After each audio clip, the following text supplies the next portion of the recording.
Ovo je najprevođeniji dokument na svetu. Univerzalna deklaracija o ljudskim pravima Ujedinjenih nacija. Deklaracija je osnovni dokument Ujedinjenih nacija i definiše osnovna ljudska prava.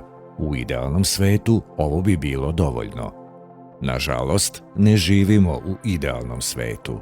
Mnoge grupe, poput dece, žena, izbeglica ili osoba sa invaliditetom, u praksi ne uživaju svoje ljudska prava u potpunosti. Najvažniji međunarodni obavezujući dokument u oblasti prava osoba sa invaliditetom je Konvencija Ujedinjenih nacija o pravima osoba sa invaliditetom.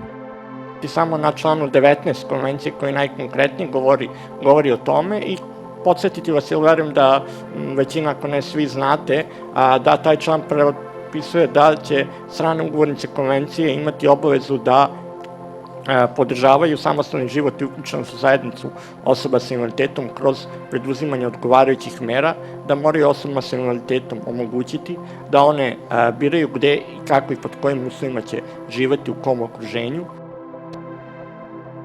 Centar za orijentaciju društva, KOD i Republičko udruženje za pomoć osobama sa autizmom su otvorili Evropski regionalni centar za promovisanje prava osoba sa invaliditetom u sklopu globalne inicijative za nadgledanje prava osoba sa invaliditetom. Evropski regionalni centar je osnovan još 2010. godine uz podršku, naravno, York univerziteta sa Toronta, i tada je bila ideja da radimo u ovom regionu bivših jugoslovenskih zemalja i 2011. godine se desio regionalni trening koji je okupio predstavnike lokalnih organizacija iz Crne Gore, Hrvatske, Bosne i Hercegovine, Makedonije i Srbije i upoznali smo ljude, ključne predstavnike iz sektora osoba sa invaliditetom o metodologiji i težnji da uspostavimo projekte monitoringa u njihovim zemljama. Potom, dakle, krenuli smo jednu po jednu zemlju da radimo projekte, prvo u Crnoj Gori, potom u Bosni i Hercegovini, Srbiji, a posle smo se malo izmestili iz ovog regiona i krenuli da radimo i u Moldaviji, a verujem da će od jeseni započeti projekat u Gruziji. Tako da Evropski regionalni centar ima tendenciju da se širi što više i više, jer metodologija može da se širi analogno na veći broj zemalja, tako da cilj u narednom periodu je da obuhvatimo što je moguće veći broj zemalja. Glavni program Evropskog regionalnog centra je rad na promovisanju i građenju kapaciteta lokalnih aktera koji rade na polju prava osoba sa invaliditetom u Republici Srbiji, regionu jugoistočne Evrope i šire u celoj Evropi. Centar za orijentaciju društva, KOD, u partnerstvu sa nacionalnim i međunarodnim partnerskim organizacijama implementira projekte za promociju prava osoba sa invaliditetom i podizanje svesti javnosti u Bosni i Hercegovini, Crnoj Gori, Moldaviji i Srbiji, a samostalni projekti se implementiraju u Portugalu i Švedskoj. Osim u Evropi, slični projekti se implementiraju u preko 10 zemalja na svim kontinentima, osim Australije.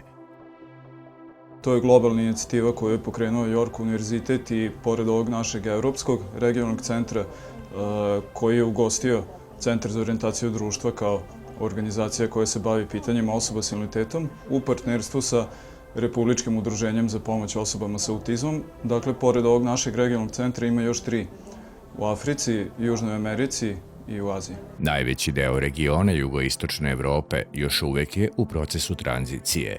Iako su prava osoba s invaliditetom unapređena, na celom podneblju su prisutni jaki kontrasti u njihovom tretmanu. Kao najbolji akteri u procesu aktualizacije ovog problema pokazale su se same osobe sa invaliditetom. Ovaj projekat je bavio se istraživanjem ostvarivanja prava iz ugla samih osoba sa invaliditetom, i moj zaključak je neki da osobe sa invaliditetom ne znaju ovaj termin diskriminacija, šta to znači. Neko i trpi diskriminaciju, a nije svestan toga. Znači, ljudi nemaju informacije o tome šta je to i koja su njihova prava koja mogu da ostvare kao osobe sa invaliditetom. To je ne samo za mene, nego za sve ispitivače jedno veliko iskustvo. Na ovom projektu smo videli da dosta osobe sa invaliditetom nisu upućeni, što nisu mogli da ostvare svoje prava, po nekoj mojoj proceni, mislim da 80% osoba sa invaliditetom nisu ostvarili svoje pravo i shvatili smo da i nemaju snagu da jednostavno ostvare svoje pravo. Ono što sam ja primetila da je najveći problem uopšte kod osoba sa invaliditetom, a to je da jedna kategorija osoba sa invaliditetom ne zna probleme druge osobe sa različitim invaliditetom, tako da mislim da bi trebalo na neki način da jedni i drugi upoznaju svoje sopstvene probleme, da se ne zatvaramo u krug po dijagnozi, nego da to bude malo šire.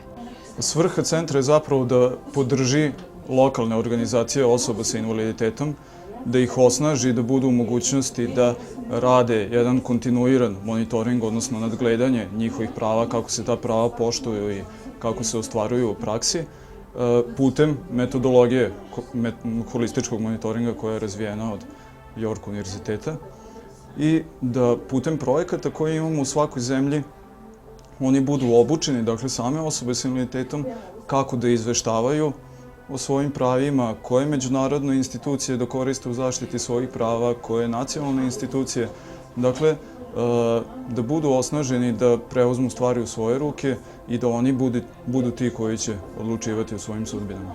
Centar za orijentaciju društva iz Beograda je sebi kao najveći prioritet zadao saradnju i podršku na unapređenju kapaciteta organizacijama koje su pokrenule same osobe sa invaliditetom, kao i saradnju sa predstavnicima roditelja koji predstavljaju grupe osoba sa invaliditetom koje ne mogu da se samo zastupaju, ali i sa predstavnicima ostalih marginalizovanih grupa. Zajednički je cilj da se poboljša razumevanje uloge građanskog društva u borbi za ravnopravnost osoba sa invaliditetom i nesmetano uživanje zagarantovanih prava. Znači ja sad kad zamislim sebe kao roditelja, da sam imala servise podrške, naprijed savjetodavni rad, servis podrške koji mi strašno nedostaje, to je servis podrške o pravima koje ima naša porodica, od toga kako se radi smeštaj u ustanovu dnevnog boravka, koja su naša prava preko Centra za socijalni rad, kako ostvariti tuđu negu i pomoć i još gomila stvari koje su roditelji saznavali iz udruženja, što je bilo vrlo nepošteno, gubili su dragoceno vreme. Informacije i način rada u jednoj instituciji izuzetno se razlikuju od rada organizacije civilnog društva. Međutim, neki moj zaključak i generalno zaključak je da samo zajedničkim radom, dobrom saradnjom, pa i međusobnom nekom kritikom možemo u oblasti zapošljavanja osoba sa invaliditetom i zaštiti prava osoba sa invaliditetom da postignemo rezultate. Zbog nedovoljne osvešćenosti aktera o svojim pravima i obavezama, potrebno je pažljivo motriti na zakone od njihovog predlaganja i formiranja do njihove primene na terenu. Kada se radi o pristupu pravdi, možemo da zapazimo da veliki broj mana postoji kod procesnog zakonodavstva. Naime, procesne radnje u kojima učestvuju osobe s invaliditetom su često modifikovane na način da diskriminišu osobe sa invaliditetom, već se čisto iz predostrožnosti organa osobama sa invaliditetom nameće neko treće lice koje će tu da bude kao neki kontrolor. Da bi se došlo do prave slike kakva je situacija u sferi ljudskih prava osoba sa invaliditetom na terenu, primenjuje se holistički pristup u nadgledanju i izveštavanju. Primjena zakona, promovisanje ljudskih prava osoba sa invaliditetom, obaveštenost i svest stanovništva, medijska slika, obaveze državnih institucija, lična iskustva, privatne inicijative, civilni sektor i mnogi drugi akteri čine da stanje u sferi ljudskih prava osoba sa invaliditetom nije jedna slika, već je mozaik sastavljen od mnogih jednako važnih delova. Ovaj pristup se deli u 3 široka polja za monitoring: monitoring sistema, monitoring individualnih iskustava i monitoring medija. Monitoring individualnih iskustava bavi se utvrđivanjem činjenica na ličnom nivou. Narušavanje ljudskih prava osoba sa invaliditetom najjasnije se vidi na ovom nivou sa puno emocija i ličnih stavova. Monitoring sistema bavi se nadgledanjem zakonodavstva. Zakoni takođe mogu narušavati nečija prava umesto da ih štite, mogu biti neprimenjivi i nepovoljno uticati na uživanje prava osoba sa invaliditetom. Monitoring sistema prati i primjenu relevantnih zakona u sudskoj praksi, njihovo korišćenje i tumačenje. Osim donošenja i implementacije zakona, čitav niz odluka i akcija koje sprovodi država i lokalne samouprave direktno se odražavaju na kvalitet života osoba sa invaliditetom. Analiza, posljedice i praćenje ovakvih situacija spadaju pod monitoring sistema.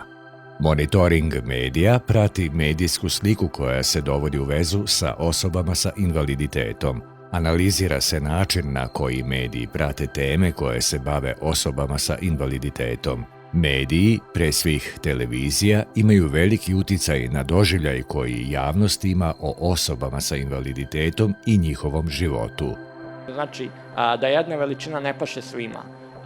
Veliki broj osoba sa invaliditetom imaju potrebe za različitim oblicima podrške. Ključna stvar je da sve karike u tom lancu holističkog monitoringa budu osobe sa invaliditetom. Dakle, u skladu sa onim međunarodnim sloganom ništa o nama bez nas. Podaci prikupljeni na ovaj način prožimaju statistiku i opštu sliku ličnim doživljajem i iskustvom. Takav materijal se koristi i za utvrđivanje stanja o položaju osoba sa invaliditetom, ali i za dalje promovisanje i podizanje svesti o potrebi što opsežnije implementacije zakona kako prava osoba sa invaliditetom ne bi ostala samo slovo na papiru.